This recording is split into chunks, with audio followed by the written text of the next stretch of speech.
नमस्कार दोस्तों। UP पीसीएसजी 2023 cut off की बात करेंगे। अब देखिए ऑफिशियल आंसर की भी आ चुकी है। परीक्षा हुए भी 10 दिन हो चुके हैं। 10 दिन के बाद जब आप परीक्षा हॉल से निकलते हैं, यानी 12 तारीख को जब आप परीक्षा हॉल से निकलते हैं और उसके बाद रूम पर पहुंचना, घर पहुंचना और रात में मिलाना, उसके बाद सुबह पेपर को देखना कहाँ प्रश्न गलत हुए हैं और शाम का मूल्यांकन और अंत में ऑफिशियल आंसर की का आ जाना, इन तमाम चीज़ों को देखते हुए अपने आप में ही परिवर्तन हर दूसरे क्रम में आपको दिखते हैं आपकी एक्सपेक्टेड कट ऑफ में। और उसके बाद ऑफिशियल आंसर की के बाद कुछ ऑब्जेक्शन भी होते हैं, तो उनसे भी स्लाइड चेंजेस आपको देखने को मिलते हैं। हमारा यहाँ मुख्य विषय है कि कट ऑफ की संभावना किस दायरे में होगी, यानी कोई भी अतिरंजनापूर्ण कट ऑफ ना मिले और हम एक स्पेसिफिक दायरा समझ सकें कि कट ऑफ कितनी हो सकती है, उसकी बात कर लेते हैं। तो देखिए, सबसे पहले ज़रूरी है तुलनात्मक अध्ययन। देखिए 2015 में जो कट ऑफ गई थी वो 279 गई थी और ओबीसी की यही कट ऑफ 272 थी। ठीक है, 2016 में कट ऑफ 279 दोनों की थी, यानी कि जनरल और ओबीसी। 2018 आता है, 2018 में ये कट ऑफ जाती है 208। ठीक है, अब देखिए सीट लगभग 2.5 गुना हो रही हैं और कट ऑफ जा रही है 70 नंबर कम। सबसे महत्वपूर्ण कारण क्या था? 1/3 की नेगेटिव मार्किंग। 1/3 की नेगेटिव मार्किंग दो तरह से असर डालती है। एक साइकोलॉजिकली कि आप क्वेश्चन गलत ना हो जाए, लेने के देने ना पड़ जाए, इसलिए आप जिस क्वेश्चन में कई बार होता है 50+% श्योर रहते हैं उसको भी अटेम्प्ट करने से बचते हैं। ठीक है, ये प्रैक्टिस के अभाव के कारण होता है। और जो नए छात्र होते हैं वो बिल्कुल भी सिक्योर रहना चाहते हैं। अब देखिए 1/3 के बाद कट ऑफ में 70 नंबर का अंतर आ रहा है और 2023 में जब 1/3 की कट ऑफ भी है, सीट भी केवल 303 है, तब क्या अंतर आएगा, हम इसकी बात कर लेते हैं। तो इन सबको जानेंगे हम। फिलहाल हम देखते हैं फैक्टर्स क्या थे जिस पे ये कट ऑफ निर्धारित होने वाली है। एक चीज़ आप ध्यान रखिएगा, कट ऑफ में जब निर्धारण करेंगे तो गैप आप देख रहे हैं 2018 के बाद। 2018 के बाद वैकेंसी आ रही 2023 में। 2023 में वैकेंसी 5 साल के गैप के बाद आ रही है। साथ ही साथ जो छात्र एक कट ऑफ डेट के बाद भी एज एक्सटेंशन मिल रहा है, तो जो जिनका अंतिम अटेम्प्ट है, जिनका एज एक्सटेंशन मिला है, आप उनकी गंभीरता व्यक्तिगत तौर पे अगर कोई आपके बगल हो तो समझ सकते हैं। उनकी गंभीरता बिल्कुल अच्छी खासी रहती है और इस कट ऑफ के बढ़ने में उनका भी योगदान है। कोई भी अपने अंतिम अटेम्प्ट को ख़राब नहीं करना चाहता है। पहला पेपर जो हमारा आया था 150 प्रश्न थे 1 नंबर के, उसमें जो सबसे बड़ा धोखा हुआ है छात्रों के साथ वो हुआ है जीएस में। 9 माइनर लॉ जो आए थे, 9 माइनर लॉ जीएस में शामिल किए गए और कुल प्रश्न पूछे गए हैं 12। यानी कि इतने सारे माइनर लॉ के नाम पे आपने एक्ट शामिल किए और प्रश्न पूछे 12। इसका दुष्परिणाम क्या हुआ? छात्रों ने जीएस की तुलना में इन माइनर लॉ पे ज़्यादा ही फोकस कर लिया। जीएस में प्रश्न का स्टैंडर्ड आप देखेंगे तो अच्छा खासा रहा और 12 ही प्रश्न आने से भी नुकसान हुआ, प्रश्नों का स्तर भी ऊंचा रहा और प्रीवियस प्रश्नों से कम प्रश्न आए। तो इस कारण से भी जीएस में लोगों ने उस अनुरूप कार्य नहीं किया, यानी उस अनुरूप परफॉर्म नहीं कर पाए जितना उन्हें अपेक्षा थी। दूसरी कारण देखते हैं, जो लॉ का पेपर था। लॉ का पेपर 150 क्वेश्चन, लेकिन हर क्वेश्चन 2 नंबर का।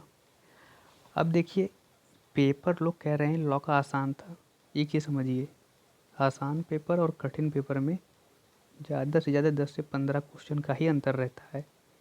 यही निर्धारित कर देगा कि पेपर आसान था या कठिन था। ठीक है ना, ये नहीं कि कठिन पेपर में 50 करने भी मुश्किल हो जाते हैं, ऐसा नहीं है। तो ये 10 से 15 प्रश्न का अंतर, यानी अधिकतम 30 अंक का अंदर, और उधर 12 प्रश्न माइनर का आना।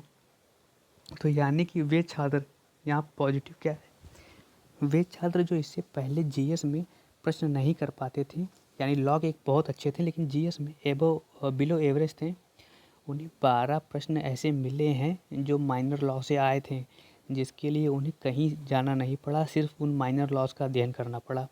उसमें गलत हुए हों सही हुए हों ये अलग बात है। अब देखिए, ये चीज़ें अपने आप इतनी क्लियर हो जाती हैं। 2018 में जब हम बात कर रहे हैं, जब 200 वाट कट ऑफ गई थी, तो उस समय 64,691 लोगों ने अप्लाई किया था। 610 सीट थी और 6041 यानी 6041 लोगों को मुख्य परीक्षा के लिए बुलाया गया था। इस चीज़ को समझिएगा, ये बहुत इम्पोर्टेंट है। इस बार क्या हुआ है,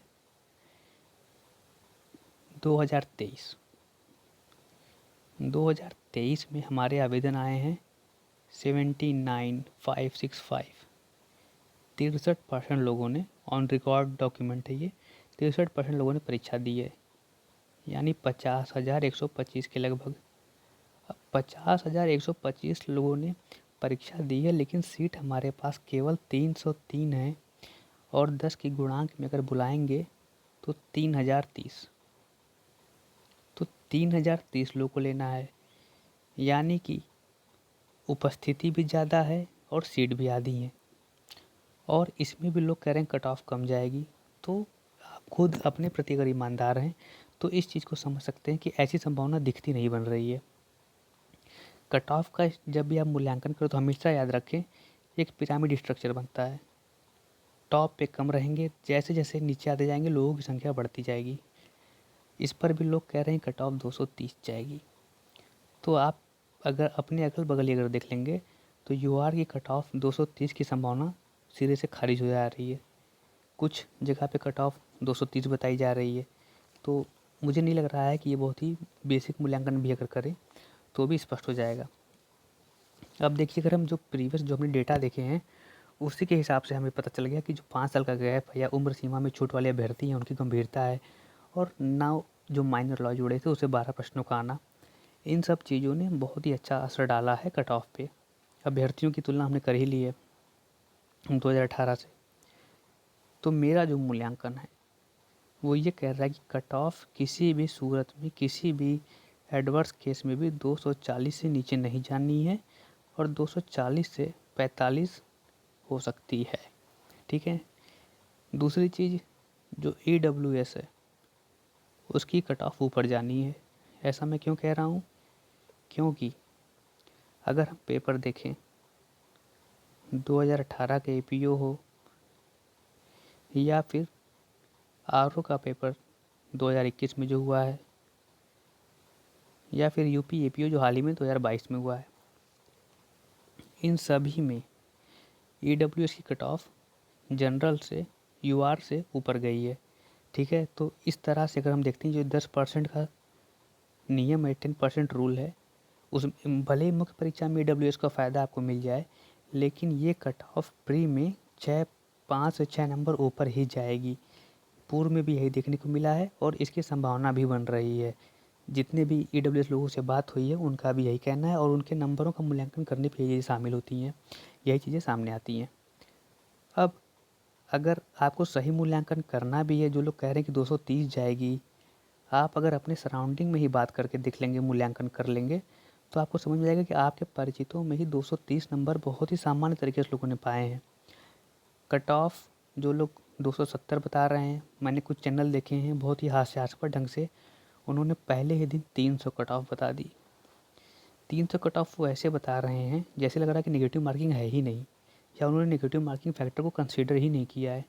तो ये भी बहुत हास्यास्पद है। किसी भी सूरत में इतनी कट ऑफ नहीं जा सकती है।